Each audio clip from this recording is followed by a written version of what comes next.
Isso aconteceu quando eu tinha 12 anos e era a idade suficiente para ter consciência do meu entorno e uma boa noção de perigo. No entanto, ainda estava naquela fase da vida que traz consigo uma certa dose de empolgação. Morávamos em um bairro razoavelmente movimentado, mas havia um beco sem saída próximo à floresta preservada. Do outro lado da rua havia um poço. Se você seguisse pela floresta preservada, encontraria um pequeno parque comunitário. Naquele sábado à noite, um mini carnaval estava acontecendo no parque.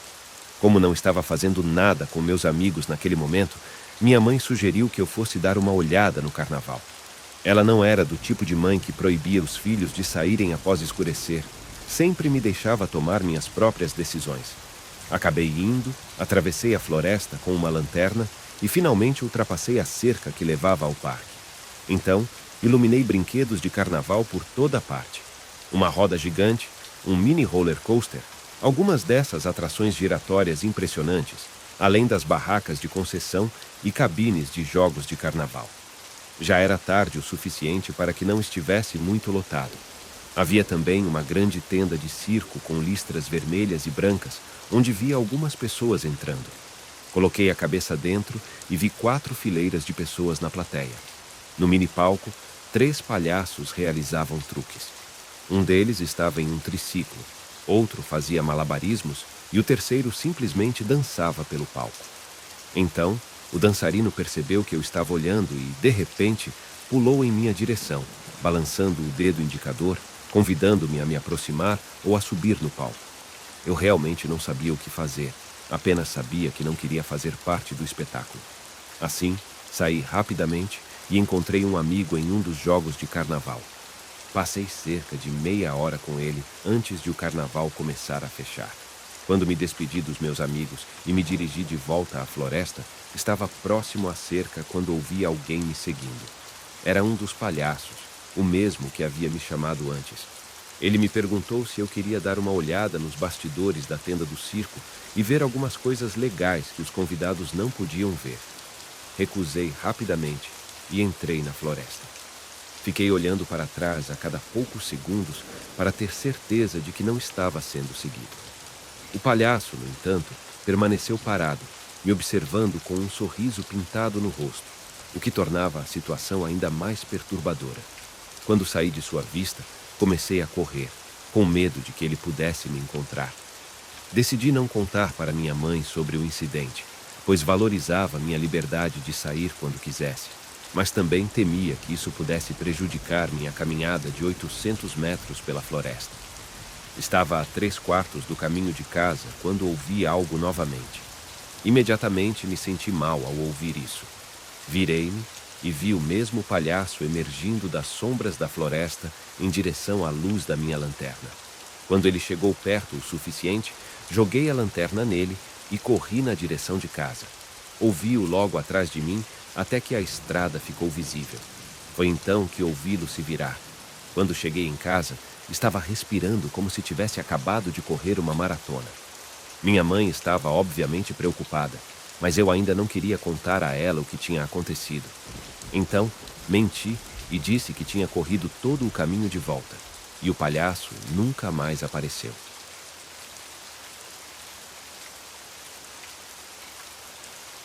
Até os 14 anos, eu sempre tive medo de palhaços, desde que, aos 7 anos de idade, fui surpreendido por um deles em uma noite de terça-feira gelada de novembro. Na ocasião, meus pais estavam de férias e minha irmã e meu irmão tinham saído para passar a noite fora. Meus amigos, que carinhosamente chamávamos de B, decidiram que gostariam de ir à feira que acontecia a alguns quarteirões de distância, e assim o fizemos. Caminhamos até a feira, que estava situada em um amplo estacionamento vazio, e exploramos o local por um tempo, jogando alguns jogos de carnaval. Foi quando nos deparamos com um palhaço que não dizia uma palavra. Ele apenas sorria e fazia movimentos engraçados com as mãos. Mais parecia um mímico do que um palhaço tradicional, e ele se aproximava lentamente de nós a cada poucos segundos. B e eu ficamos desconfortáveis e decidimos sair dali. Então dei um tapinha no ombro de B e começamos a nos afastar. Parecia estranho. Isso foi mais assustador do que estranho, comentei com B enquanto caminhávamos de volta para minha casa pelas silenciosas calçadas do bairro em uma noite de terça-feira. Foi quando ouvimos passos atrás de nós. Viramos, mas não vimos ninguém. Continuamos por mais alguns minutos, mas B confessou estar assustado e queria ir para casa. No entanto, eu o convenci a ficar comigo e a ir para minha casa, porque agora estávamos convencidos de que estávamos sendo seguidos. Chegamos à frente da minha casa e eu vasculhei meu bolso em busca da chave certa entre as 3 no escuro. Foi quando senti um toque em meu ombro e virei para ver um palhaço escondido nos arbustos do vizinho, olhando fixamente para nós. Assim que percebeu que o tínhamos visto, emergiu dos arbustos e começou a caminhar em nossa direção. Entrei em pânico, tentando cada uma das 3 chaves, até que finalmente encontrei a correta.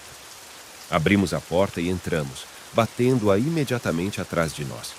Liguei imediatamente para meus pais, que nos orientaram a nos trancar e nos escondermos no andar de cima. Fui até o quarto do meu irmão mais novo e olhei pela janela. Lá estava o palhaço, parado na nossa garagem, olhando fixamente para a janela, como se estivesse nos esperando. Fechei as persianas e nós 2 respiramos aliviados e assustados. Em questão de 10 minutos, ele desapareceu. Pensamos que ele havia desistido, mas no fundo, sabíamos que ele poderia estar escondido em algum lugar da propriedade a noite toda. Estávamos aliviados por termos chegado em casa a tempo.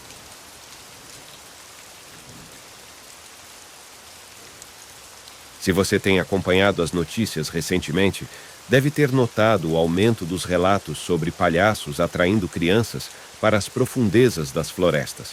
Eu, pessoalmente, fui um dos primeiros a testemunhar esse fenômeno perturbador, e posso garantir que foi uma experiência completamente aterrorizante. No momento, optei por permanecer no anonimato, temendo que o palhaço descubra minha identidade de alguma forma. Permita-me compartilhar com você o que aconteceu. Tenho 20 anos e moro em uma pacata cidade na Carolina do Sul, uma comunidade com uma população de cerca de 130 pessoas. No entanto, o verão estava prestes a chegar ao fim e eu estava ocupado com meu trabalho de verão em uma serraria local. Era um local agradável para trabalhar, ajudando os clientes a carregar madeira em seus veículos, apesar de ser uma tarefa simples. Além disso, a vantagem era que isso me mantinha fisicamente em forma, já que minha casa estava exatamente a 1 quilômetro de distância a pé. Minha rotina diária incluía um longo dia transportando e movendo toras, e eu estava quase terminando o trabalho em um dia por volta das 8 da noite. Foi nesse momento que comecei minha caminhada para casa. A lua começava a iluminar o caminho, enquanto o sol já havia desaparecido completamente atrás das colinas que cercavam nossa cidade rural. A estrada para casa era repleta de colinas, e quando você atingia o topo delas, não conseguia ver o que estava do outro lado até chegar lá. Era uma estrada estreita, sem acostamento, mas havia sido recentemente asfaltada. As árvores se alinhavam uma após a outra, e a vegetação era densa, com algumas trilhas de jogo saindo para os lados. O som dos grilos e sapos da estrada criava uma orquestra de sons. Minha caminhada para casa normalmente durava cerca de 30 minutos. Eu já havia feito tantas vezes que me acostumei a ouvir música enquanto caminhava com meus fones de ouvido. No entanto, naquela noite, algo estranho aconteceu. Cerca de metade do caminho para casa, ouvi risadas agudas que me fizeram parar. Pensei inicialmente que fosse parte da música que estava ouvindo, mas algo não se encaixava. Fiquei parado, tentando identificar o som, mas o coachar dos sapos era tão alto que qualquer grito teria sido abafado. Mesmo assim, algo naquelas risadas me inquietou profundamente.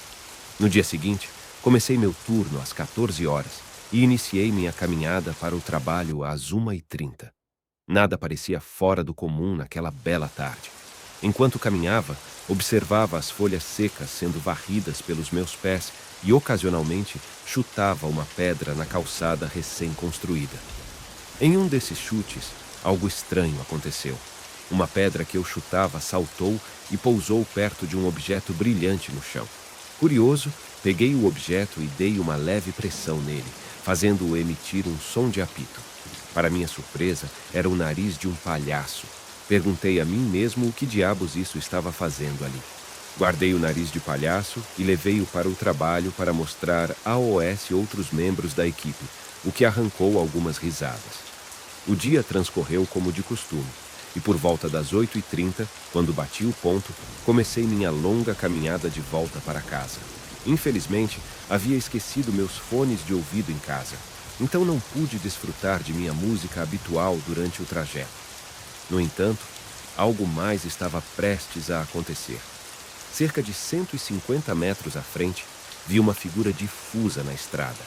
Inicialmente, parecia um cervo parado no meio do caminho, mas era difícil ter certeza devido à névoa que cobria o terreno e à iluminação fraca da lua. À medida que me aproximava, o animal aparentemente se assustou e correu de volta para a floresta. No entanto, algo parecia errado. Ao contrário de um cervo assustado, parecia algo mais sinistro em jogo. Continuei minha caminhada e quando passei pelo local onde o cervo havia retornado à floresta, ouvi passos a cerca de 20 metros atrás de mim. Isso me pareceu estranho, pois nunca havia visto um cervo voltar à estrada após ter se assustado. Eu estava prestes a olhar para trás quando ouvi uma voz gritar: "Ei, você tem algo meu!" Virei-me para ver um palhaço parado no meio da estrada, com as mãos escondidas atrás das costas. Ele usava roupas largas que, embora fossem claramente um traje de palhaço, estavam sujas e desbotadas, com a maquiagem escorrendo pelo rosto e olhos completamente negros. Ele inclinou a cabeça de lado e repetiu: "Você tem algo meu." Em pânico, eu respondi: "Eu não tenho nada seu." Comecei a recuar lentamente, lembrando que minha casa ainda estava a alguns quarteirões de distância. No entanto, a situação passou de estranha para verdadeiramente aterrorizante quando o palhaço disse: "Bem, se você não tem meu nariz, vou precisar do seu." Nesse momento, ele revelou algo nas mãos, que pareciam ser facas afiadas. Sem pensar, dei meia volta e saí correndo pelo meio da estrada. Eu podia ouvir os passos do palhaço se aproximando rapidamente, e ele soltava risadinhas macabras que aumentavam ainda mais minha adrenalina. Meus pulmões começaram a queimar à medida que eu subia a colina, mas pude ouvir o palhaço quase colado em mim, a poucos metros de distância. Às vezes, ele arrastava as lâminas das facas no asfalto, criando um som aterrorizante. Eu estava em ótima forma física, mas a sensação de pânico estava me dominando. Felizmente, do nada, um caminhão apareceu no topo da colina, seus faróis brilhando diretamente sobre mim. Agitei os braços desesperadamente para chamar a atenção do motorista. Ele parou imediatamente, e eu olhei para trás, mas não havia sinal do palhaço. Contei ao homem no caminhão o que tinha acontecido, e ele prontamente chamou a polícia. O que eu vivenciei foi o meu pior pesadelo se tornando realidade. Até hoje, não entendo como o palhaço chegou àquele local ou por que escolheu me perseguir. Não havia veículos estacionados nem outras casas por quilômetros. Esta experiência me deixou profundamente traumatizado, e agora sei que não consigo mais andar à noite ou ver palhaços da mesma maneira.